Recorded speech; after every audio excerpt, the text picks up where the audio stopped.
And there we go. I'll pull it off in about 20 minutes or so. Alright, my Klein bottle is done.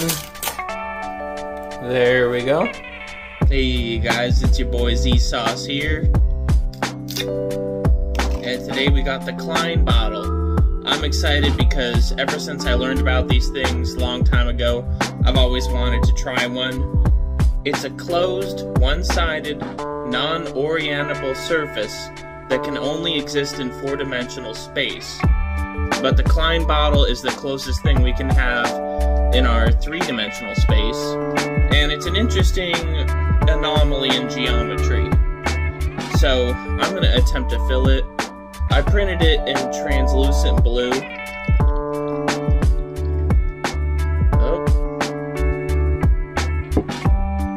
So you can't see through it super well. If I try to print it again, it'll be with thinner walls. Yeah, so I knew this was gonna happen. It's really, really difficult to fill these things. I got some of it filled. It's really hard to see. I need to print it with thinner walls next time. But I'm gonna try it with this bowl here. I want to see how much I can fill it. Oh, got some bubbling.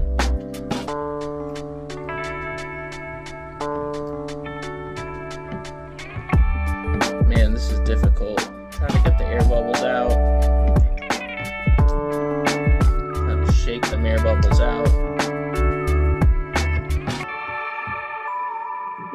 Oh, got some more air bubbles out.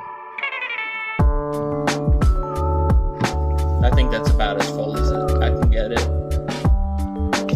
Like and subscribe if you enjoyed. Maybe I'll print some more non-Euclidean frickin' shit next time. See ya.